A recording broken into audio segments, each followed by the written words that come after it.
የምንነጋገርበት የትምህርታችን ርዕስ የሚሆነው ጸጋን የተሞላሽ ሆይ ደስ ይበልሽ በሚል ርዕስ ይሆናል። እስቲ ሁላችሁም አብራችሁ በሉ፣ ጸጋን የተሞላሽ ሆይ በሉ፣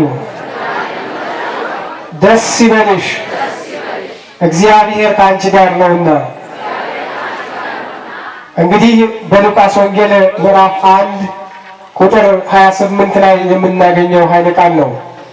ቃሉ የተናገረው እንግዲህ ብስራታዊ መልአክ የሐዲስ ኪዳን የምስጢረ ሥጋዌ የመጀመሪያ ሰባኪ የሆነው ቅዱስ ገብርኤል ነው። ቅዱስ ገብርኤል እመቤታችን ባበሰረበት አንቀጹ ስለ ክርስቶስ ሥጋ መዋሃድ ከሁለት አካል አንድ አካል ከሁለት ባህሪ አንድ ባህሪ ተዋህዶ በእመቤታችን ማኅፀን እንደሚጸነስ ለመጀመሪያ ጊዜ ሲያበሳት እመቤታችንን ጸጋን የተሞላሽ ሆይ ደስ ይበልሽ ብሎ መልአኩ ቅዱስ ገብርኤል አመሰገናት። የሌለውናቸው እስቲ እግዚአብሔርን አመስግኑ።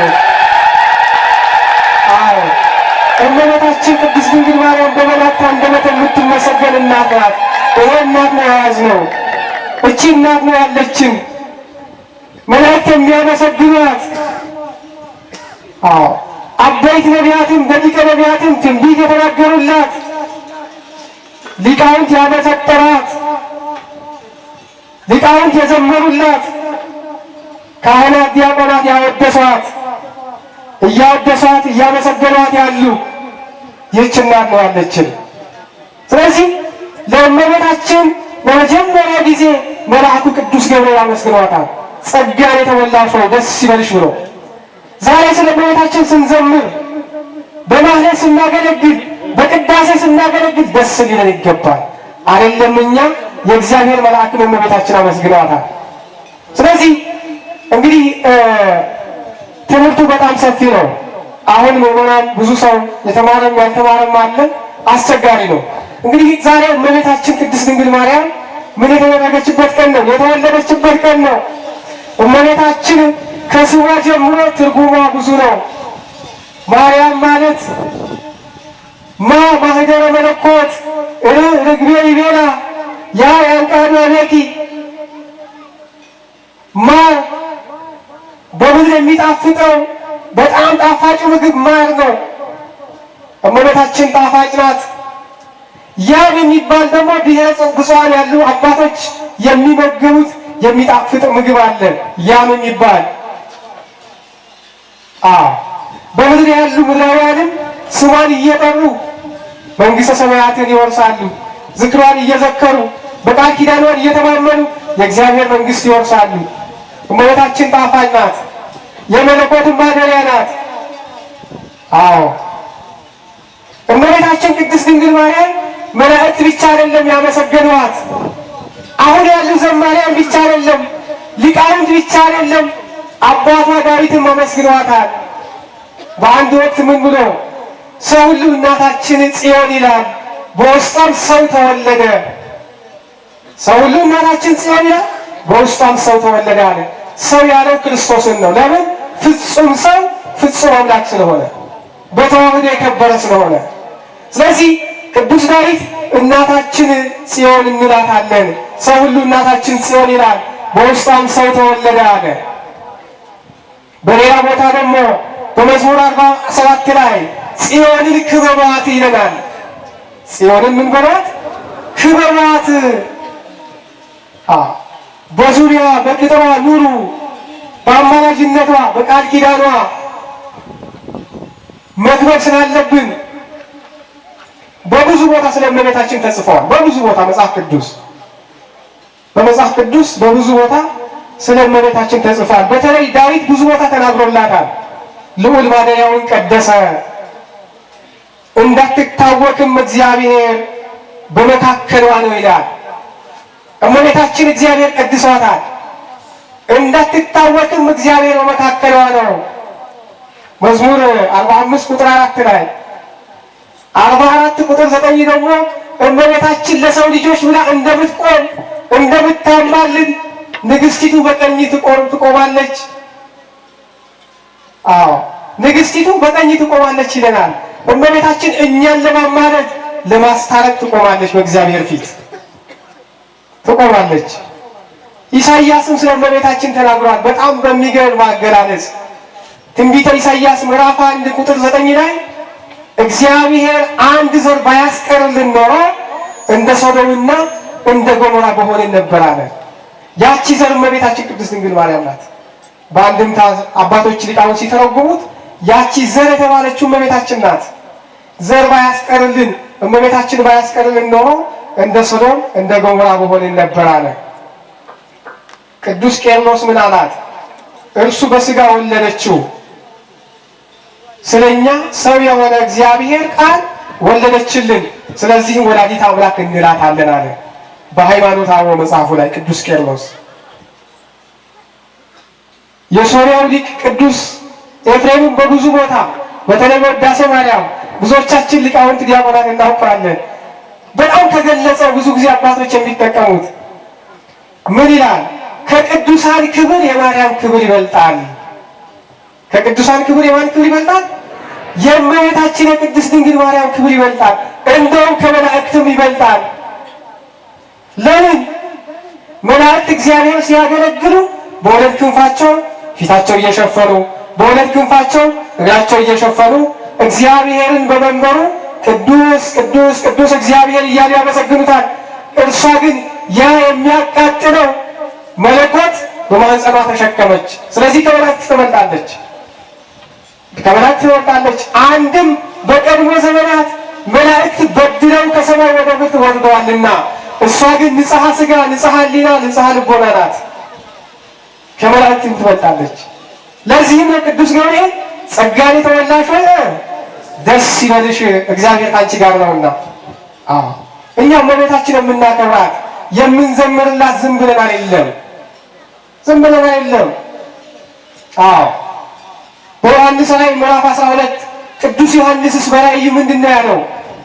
12 የወርቅ አክሊል የሆነላት የወርቅ ጫማ የተጫማች አንዲት ሴት አየሁኝ። ዮሐንስ ራእይ ምዕራፍ 12 ቁጥር 1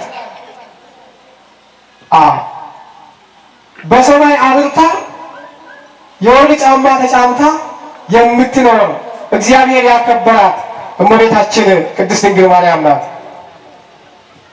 ስለዚህ ቅዱስ ገብርኤል ጸጋን የተሞላሽ ሆይ ደስ ይበልሽ። ይህች እናት ናት ዛሬ የተወለደችው። ይህች እናት ዛሬ በየት ተወለደች? በሊባኖስ ተራራ፣ በሊባኖስ ጫካ። ለምን ወደ ሊባኖስ ለምን በጫካ ተወለደች? ለምን ንፍሮ እንቀቅላለን በውጭ? ምስጢር አለው፣ ትውፊት አለው። ስለዚህ ታሪኩ ረዥም ነው።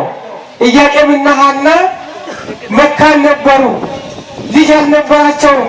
እግዚአብሔር ግን ዕለት ዕለት በስለት ይጠይቁት ነበረ፣ ዕለት ዕለት በጾም ይጠይቁት ነበረ። ኢያቄምና ሐና ከብዙ ዓመታት በኋላ እግዚአብሔር ስለታቸውና ጸሎታቸውን ሰምቶ ኢያቄምና ሐና ነሐሴ 7 ቀን እመቤታችን ቅድስት ድንግል ማርያምን ሐና ጸነሰች ማለት ነው። ሐና ማንን ጸነሰች? እመቤታችን ቅድስት ድንግል ማርያም። ከኔ ጋር ናችሁ አይደል? ከኔ ጋር ናችሁ። እግዚአብሔር ከሁላችንም ጋር ይሁን። ስለዚህ ነሐሴ 7 ቀን እመቤታችን ተጸነሰች። እመቤታችን በተጸነሰች ሰዓት ሐና እመቤታችን በጸነሰች ሰዓት ማህፀኗ ሕሙማነ ሥጋን መፈወስ ጀመረ፣ አንካሳውን መተርተር ጀመረ። በዚህ ሰዓት ምቀኞች ጸሐፍት፣ ፈሪሳውያን፣ አይሁዳውያን በሐና ላይ ተመቅኝተው በምቀኝነት ሐናንና ኢያቄም አሳደዷቸው። ስደት ሆነ ማለት ነው። አያችሁ፣ ልጅ አልነበራቸውም፣ እግዚአብሔር ልጅ ሰጣቸው። ሐና ስትጸንስ ደግሞ እንደገና ጠላት ተነሳባቸው። ስለዚህ ሸሸች ሐናንና ኢያቄም ሸሸች ወደ ሊባኖስ። መኃልየ ዘሰሎሞን አብዛኛው ከምስጋና በላይ ምስጋና ማለት ነው ትርጉሙ። አብዛኛው ስለ እመቤታችን ይናገራል። በዚህ ድርሰቱ ቅዱስ ጠቢቡ ሰሎሞን እመቤታችንን ይናገራል። መኃልየ ዘሰሎሞን ምዕራፍ 4 ቁጥር 7 ላይ ወዳጄ ሆይ ሁለንተናሽ ውብ ነው፣ ምንም ነውርም የለብሽም፣ ሙሽሪት ሆይ ከሊባኖስ ነይ ይላታል። አያችሁ፣ ጠቢቡ ሰሎሞን ትንቢት ተናግሮላታል። በሊባኖስ ወደ ሊባኖስ እንደምትሄድ ከሊባኖስ ነይ ያላት። ስለዚህ ተመኝተው ሲያሳድዷት ወደ ሊባኖስ ተራራ ወደ ሊባኖስ ጫካ ገባች። በዛው እመቤታችን ተወለደች። ያ የሊባኖስ ጫካ ያ የሊባኖስ ተራራ በብርሃን ተሞላ። እመቤታችን ተወለደች ግንቦት 1 ቀን። ስሙ ለእግዚአብሔር የተመሰገነ ይሁን። እግዚአብሔር ስሙ የተመሰገነ ይሁን።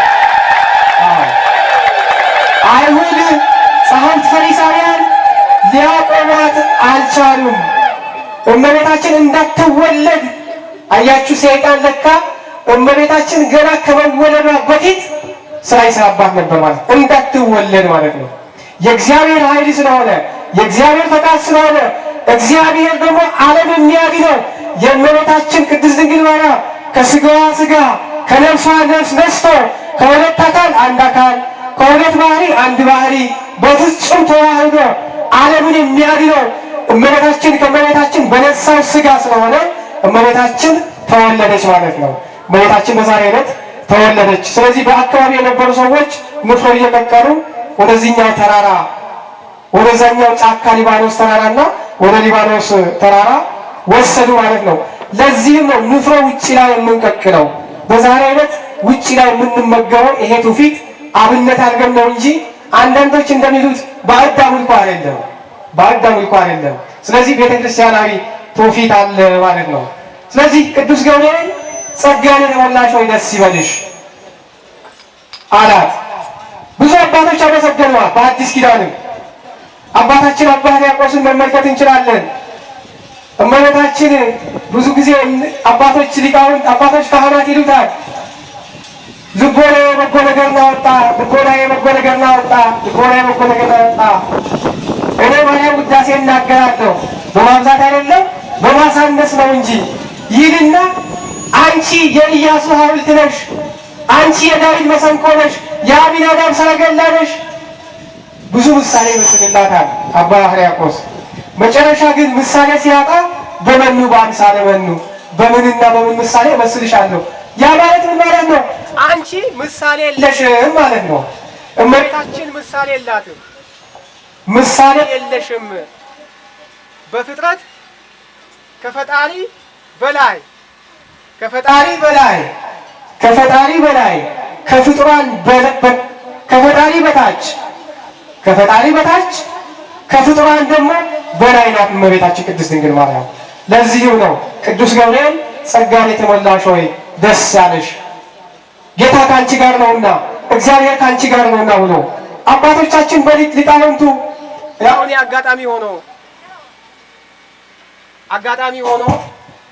አጋጣሚ ሆኖ ግዕዝ አልተማርኩም በደንብ ቀጣይ እማራለሁ እቅድ አለኝ። አባቶች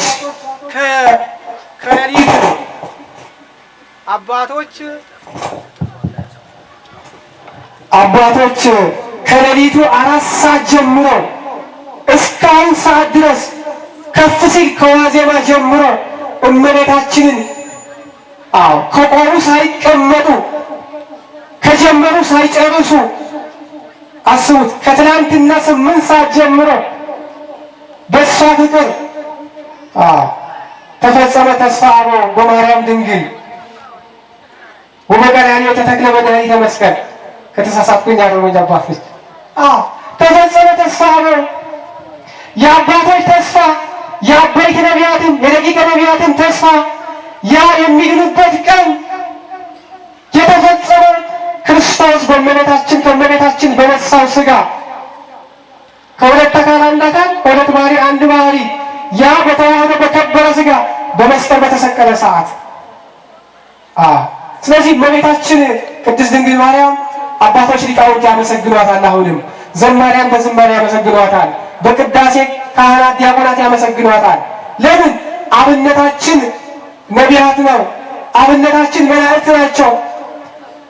እግዚአብሔር ራሷ ስለመረጣት ማለት ነው። እግዚአብሔር ራሷ ስለመረጣት ቅዱስ ጳውሎስ በሮሜ መልእክቱ መጀመሪያ እግዚአብሔር ጠራቸው፣ የጠራቸው ወሰናቸው፣ የወሰናቸው አከበራቸው፣ ያከበራቸው አጸደቃቸው ይልና እግዚአብሔር የመረጠው ማን ይቃወመዋል ይላል። እግዚአብሔር መርጧታል፣ ማንም ሊቃወማት አይችልም። ያስተማረን የመከረን የአባቶቻችን አምላክ የእኛም አምላክ ቅዱስ እግዚአብሔር ስሙ ለዘላለም የተመሰገነ ይሁን። ስብሐት ለእግዚአብሔር።